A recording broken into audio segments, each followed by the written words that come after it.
Hi Richard, Hello. thank you for being interviewed. You're very welcome. So tell me about yourself.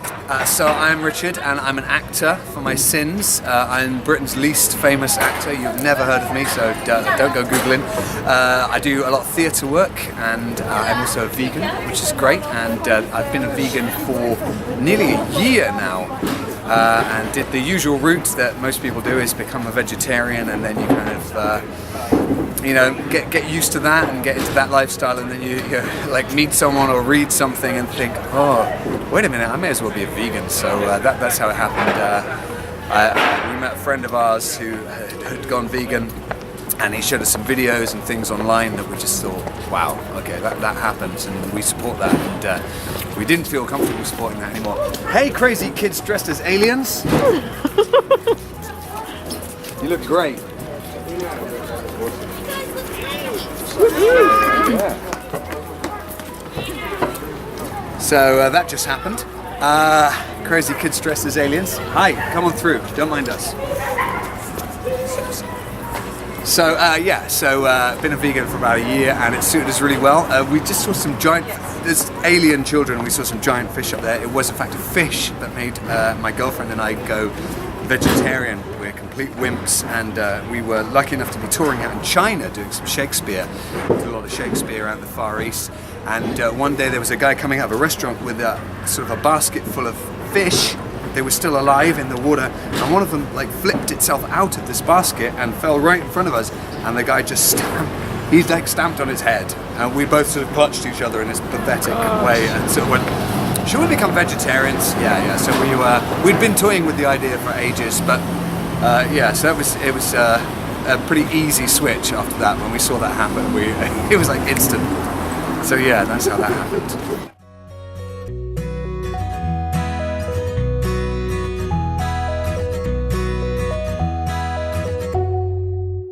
Did you struggle with anything when you was changing? Not really, especially when you're a vegetarian. You can still eat cake, which is high on my list of things to eat, so that was easy to do. But nothing else really. Everyone goes, oh, do you miss bacon? And I don't really. I mean, and you can get lost in ice. And people say, what do you eat when you're a vegan? And you're like, well, everything else, everything that's not from an animal. That it's pretty easy. You can eat a lot, and so yeah, there's nothing I miss. And also, I'm sure people have told you before, you can get vegan cake too. So I'm always pleased when that happens. There's some amazing vegan cafes. We're lucky to live in London, which is an amazing, such a varied city.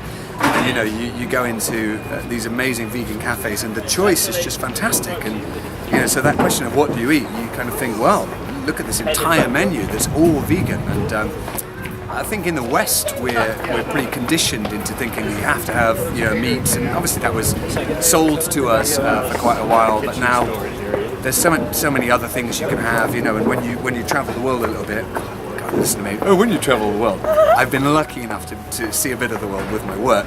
But Asian food, so much of it is already vegan. It's not trying to be vegan; it just already is. And the food in Arabia is amazing. Arabic food. You kind of think, oh, flatbreads and hummus and things like this. You can get some really good Lebanese food. All that kind of stuff is amazing. Yeah. So I think it makes you think a bit more about food when you're vegan. Obviously, you have to think about what you're about to put in your mouth, and has it come from an animal? Does it contain animal products? But equally, it makes you appreciate it a bit more. I think, because you go, wow, all of that was made just with the stuff you find in the floor. That's fantastic. Tour a lot. Yeah. So do you find it hard to find vegan food while you're touring? Yeah, so it can be tough touring as a vegan. Obviously, in London it's easy, like I say, there's vegan cafes everywhere.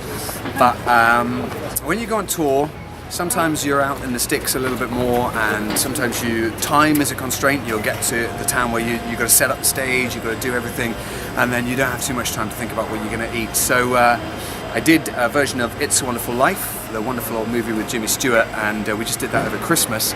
But they cooked for us, so everywhere we went, we did it in Village Hall, so they would cook a meal for us. So before the tour, they said, do you have any dietary requirements? We said, there's two vegans in the tour.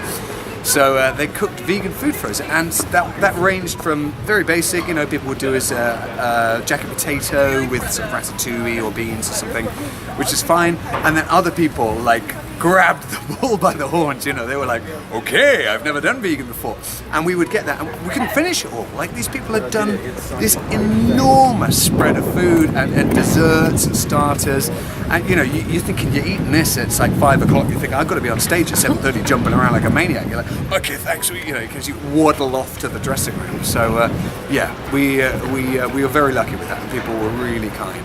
Did the other actors try and eat your food? They were great. So we had one vegetarian and 2 vegans, and so then the tour manager was a meat eater, and the other actor ate meat as well. But they were very happy with it, and they were like, kind of, oh, I could probably do this, and you know, it made them think that maybe they should cut down on the amount of meat they eat.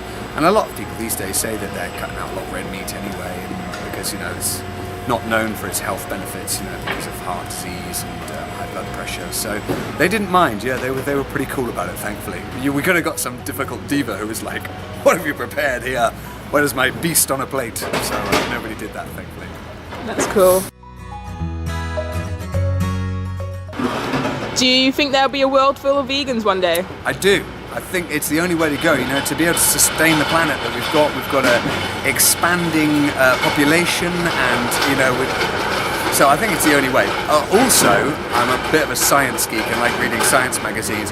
I read this article the other day that's saying people in space will be vegans. Space vegans. Yeah, you heard it here first. Because, you know, if we want to do interstellar travel, the only way they're going to be able to sustain it is with plant foods, so that they can grow cultures on board spaceships, and they're already looking into it. So it's they were saying about growing peas on Mars and using pea protein to keep people alive. So there you go. Not only this world full of vegans, but other worlds full of vegans, space vegans. I love that. That would be amazing. Thank you. Do you have any tips for anyone that's thinking of going vegan? Yeah, you should do it. Someone said on the radio the other day, people who are thinking of going vegetarian or trying meat-free Monday. I haven't heard of that. I like that a lot. So yeah, I think everyone should give it a try.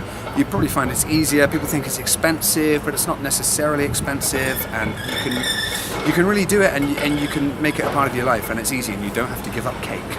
Yeah. Great. Thank you, Richard. You're very welcome. Thank you. Best of luck. Take care.